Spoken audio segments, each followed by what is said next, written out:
Good morning बच्चों। आज हम आप लोगों को साखी में जो पढ़ाया था उसके आगे का हम पढ़ाने जा रहे हैं। ध्यान से समझिएगा अर्थ। और बच्चों, आप लोगों ने इसके पहले का अर्थ मुझे लिखकर दिखाया नहीं, वो भी आप लिखकर दिखा दीजिए तो हम देखेंगे, क्योंकि 8th से जब 9th में आप लोग आते हैं तो 9th सीनियर क्लास की पहली सीढ़ी है और इसमें व्याख्या लिखने का तरीका 8th से 9th में काफ़ी परिवर्तित रहता है। इसलिए आप लिख के दिखाएंगे तभी बच्चों हम जान पाएंगे कि आपने क्या समझा है। तो पहले आप संदर्भ लिखेंगे, प्रसंग लिखेंगे, फिर व्याख्या लिखेंगे, उसके बाद काव्यगत सौंदर्य लिखेंगे। काव्य में आप काव्यगत सौंदर्य लिख दीजिए और जब गद्य पढ़ाएंगे तो गद्य में साहित्यिक सौंदर्य लिखना है। तो आप काव्य के क्षेत्र में पढ़ा रहे हैं तो 4 मैंने दोहा आप लोगों को इसके पहले पढ़ाया था, उसके आगे का पढ़ा रहे हैं। जब मैं था तब गुरु नहीं, अब गुरु है हम ना आए। प्रेम गली अति साकरी, तामे दो न समाए। यहाँ पर कबीरदास जी ने जो है घमंड को जो है पर तीक्ष्ण प्रहार करते हुए कहा है कि जब तक मेरे हृदय में गर्व था, घमंड था, तब तक मुझे उस गुरु की प्राप्ति नहीं हुई जिससे मुझे सच्चे आत्मज्ञान की प्राप्ति हो सकती है। उस गुरु की प्राप्ति नहीं हुई। आगे कबीरदास जी ने कहा, प्रेम गली अति साकरी, तामे दो न समाए। ईश्वर के मार्ग में सच्चे प्रेम से ही के द्वारा ही पहुंचा जा सकता है। वो अत्यधिक सकरी गली है, वह रास्ता बहुत पतला है, उसमें दो एक साथ प्रवेश नहीं कर सकते। दो का मतलब एक गर्व, एक सच्चा प्रेम, एक घमंड, एक सच्चा प्रेम, दो एक साथ प्रवेश नहीं कर सकते हैं। इसलिए सच्चे गुरु के पास पहुंचने के लिए अपने गर्व को समाप्त करके, अपने घमंड को समाप्त करके निश्चल भाव से, निस्वार्थ भाव से ही अगर हम उस मार्ग पर प्रवेश करेंगे तो हमें उस सच्चे गुरु की प्राप्ति होगी। अगला है, भगति भजन हरि नाम है, दूजा दुख अपार। मनसा वाचा कर्मणा, कबीर सुमिरन सार। कबीरदास जी कहते हैं इस संसार में क्या है कि कबीर कि ईश्वर का जो वास्तविक नाम है, जो ईश्वर का वास्तविक नाम स्मरण है, वही एक वास्तव में सार तत्व है। दूसरा सब दुखों का कारण है। सभी से दूसरे से दुख प्राप्त होते हैं। इसलिए मन से, वाणी से और कर्म से केवल उस ईश्वर का ध्यान करें, उस ईश्वर के सन्मार्ग की ओर चलने के लिए तत्पर रहें। और जो इस संसार में, इस नश्वर संसार में जितनी भी वस्तु प्राप्त होती है, सब दुखों का कारण है। तो इस संसार में सब कुछ समाप्त हो जाने वाला है। इसलिए उस ईश्वर के जो नाम का स्मरण करके इस संसार सागर से मुक्ति मिल सकती है। क्योंकि यह जीवात्मा जो है इस संसार सागर में बार बार भ्रमित होती है, बार बार दुखों को जो है बार बार झेलती है, दुखों का सामना करती है।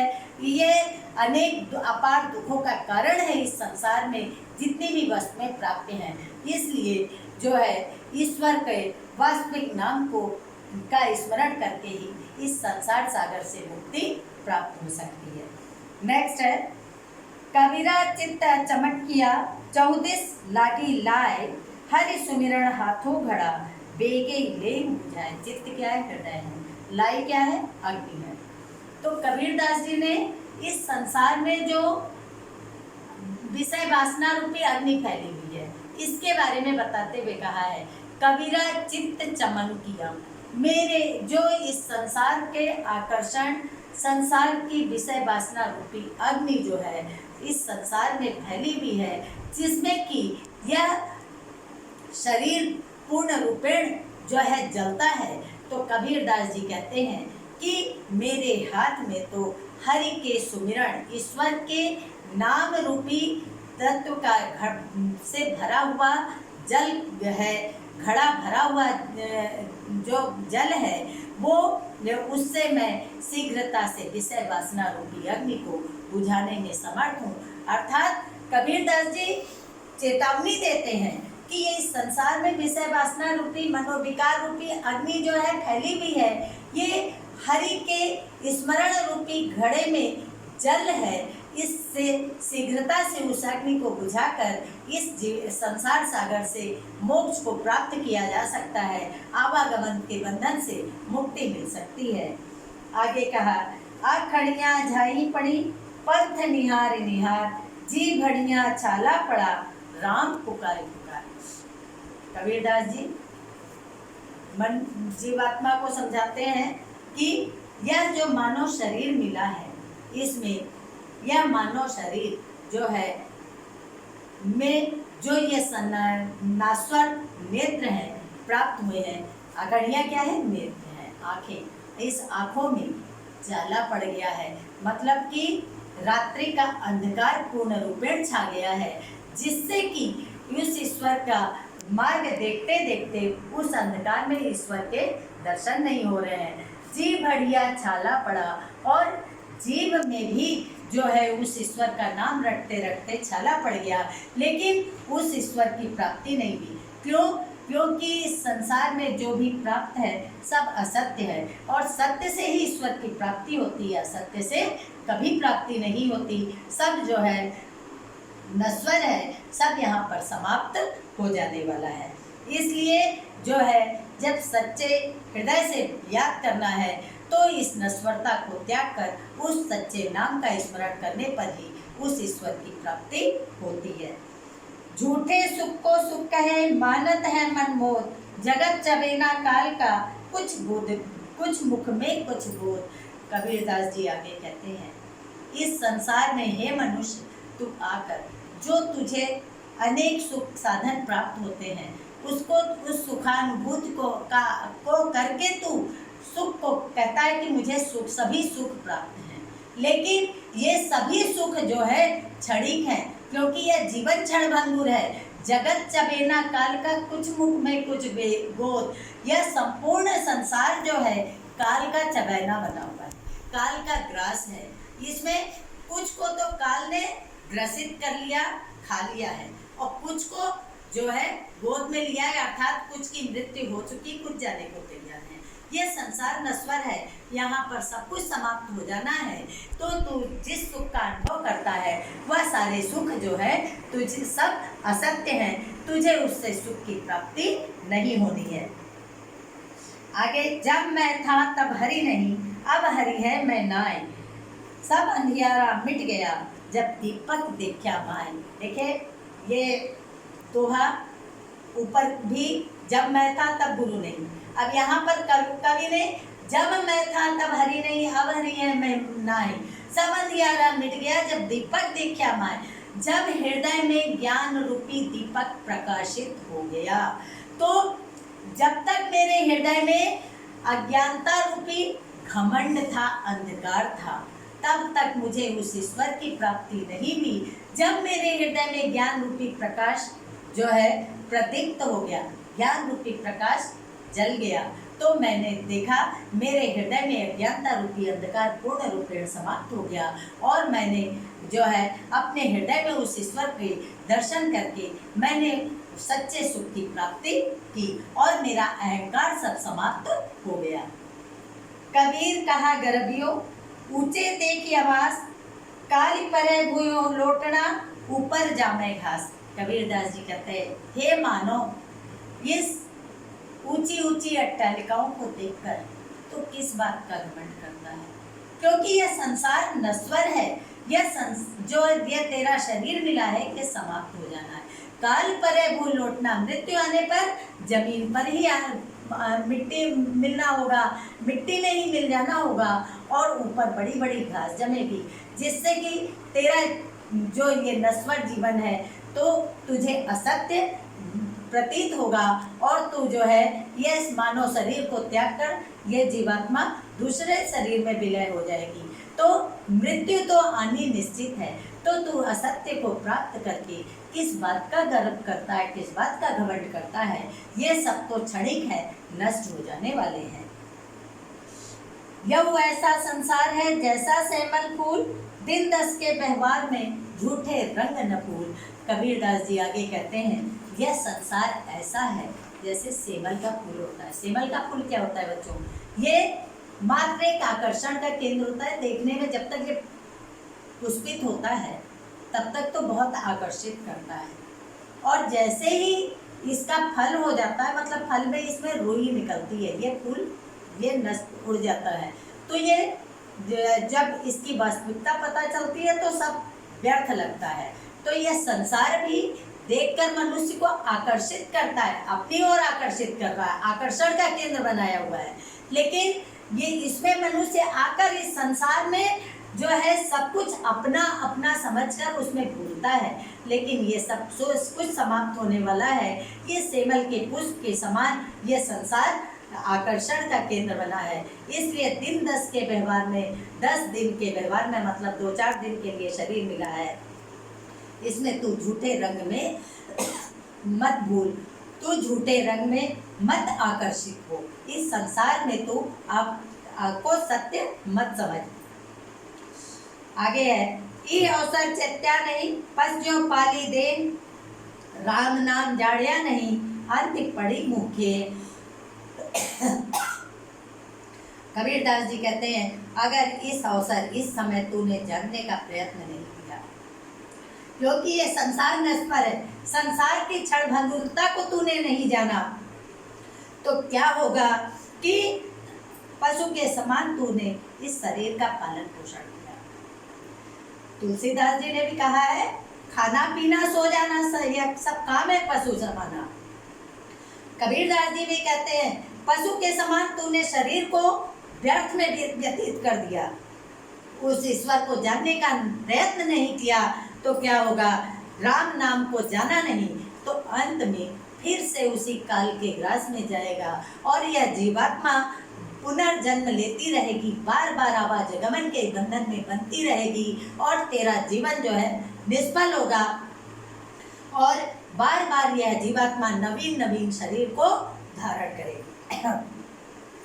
यह तन काचा कुंभ है, लिए फिरे था साथ, ढपका लागा फुट गया, कछु ना आया हाथ। आगे इस शरीर को बताया कच्चे घड़े के समान, तुलना की है यहाँ कवि ने, कि यहाँ तुलनात्मक रूप व्यक्त कर दिया है, घड़े से शरीर की तुलना की है। घड़ा जो मिट्टी का घड़ा होता है, जरा सा धक्का लगा टूट जाता है, उसी प्रकार काल का अगर जरा सा धक्का लगा तो यह शरीर नष्ट हो जाता है। तो यह शरीर कच्चे घड़े के समान है जिसको तू लिए हुए साथ में घूमता है और इस पर गर्व करता है, इस पर तो घमंड करता है, इसको अपना समझता है। ये क्षणभंगुर है, इसमें काल का जरा सा धक्का लगता है तो ये तेरे हाथ कुछ नहीं आएगा। इस संसार में जो तू सब कुछ मेरा है करके एकत्रित करता है, संचित करता है, सब यहीं पर नष्ट हो जाता है, तेरे हाथ में कुछ भी नहीं आने वाला है। कबीर कहा गरबियो, देही देख सुरन, बिछड़िया मिलबो नहीं, जो काचली भुजन।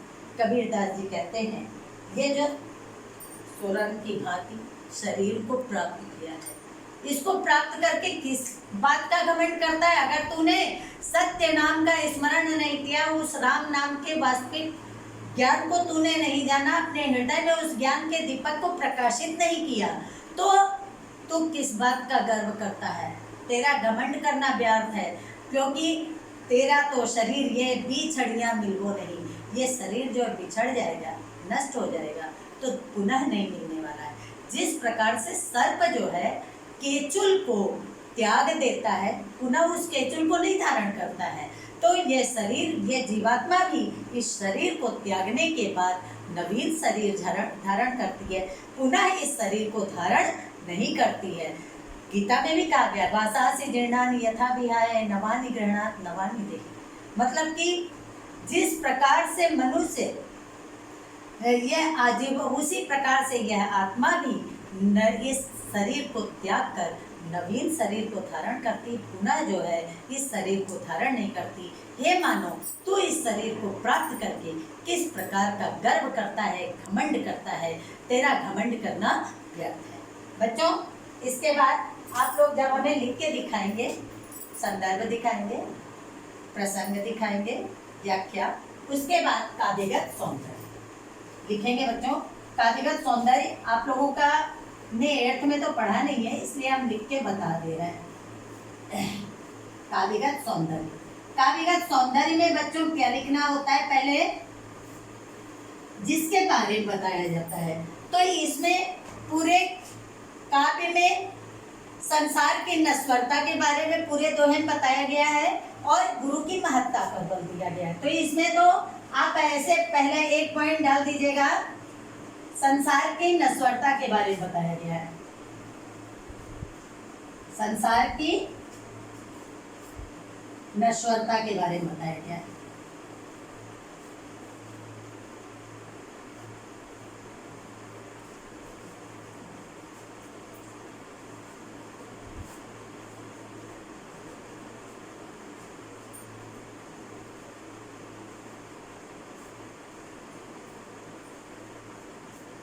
बताया गया है। दूसरी बात क्या आ रही है? देखिए बच्चों, किसी दोहे में गुरु की महत्ता पर भी केवल बल दिया गया, तो दूसरा आ गया गुरु की महत्ता पर बल दिया गया है। गुरु की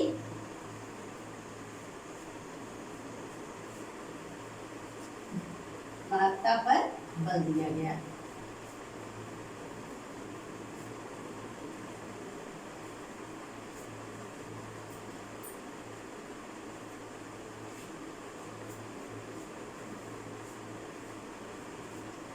अगला क्या है? उसके बाद इतना तो आप बता देंगे कि काव्य में किसके बारे में बताया गया है। फिर आगे अब इन्होंने किसी भी कवि या लेखक के बारे में लिखेंगे, तो भाषा जरूर किस भाषा का प्रयोग किया है।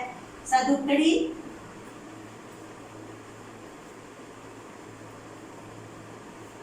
पंचमेल खिचड़ी, ये भी लिख सकते हैं, पंचमेल खिचड़ी।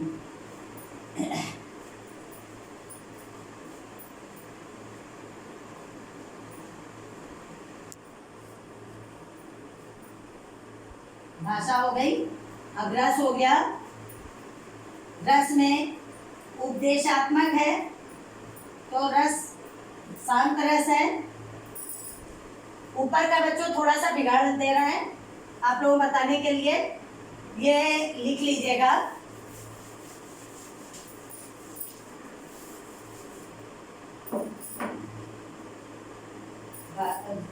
छंद में दोहा छंद,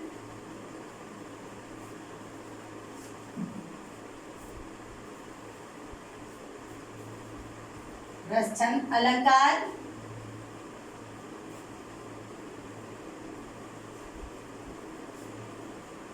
अलंकार में रूपक, उपमा भी प्रयोग है कहीं कहीं पर, उपमा, अनुप्रास।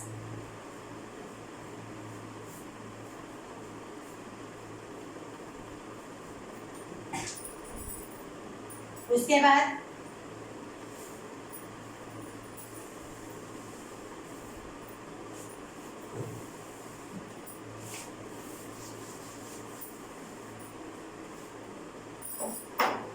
शैली लिखेंगे।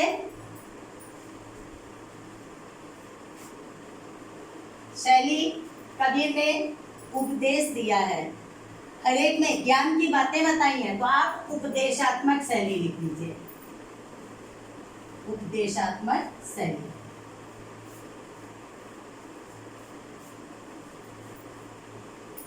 उसके बाद भाव साम्य में अलग अलग दोहे में लिखा जाता है, ऐसे इसमें जो पशु पाली दे, इसमें तुलसीदास जी का भी आता है, भाव साम्य डाल सकते हैं आप लोग।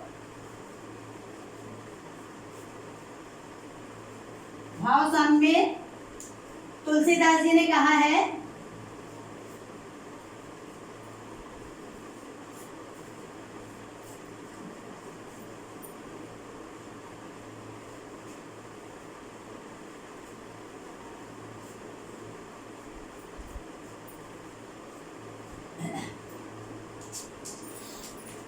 खाना पीना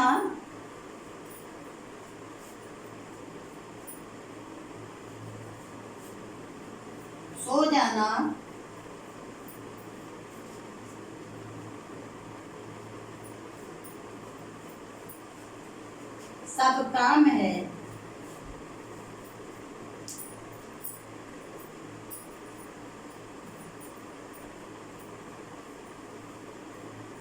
पशु समाना।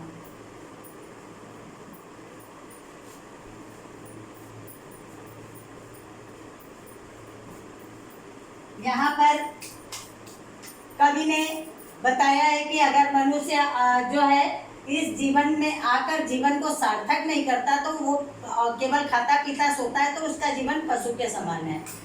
थैंक यू बच्चों। ये हम इसकी दोहों की फोटो भी भेज देंगे। ये व्याख्या आप हमको लिखकर दिखाइएगा और जो है अच्छी तरह से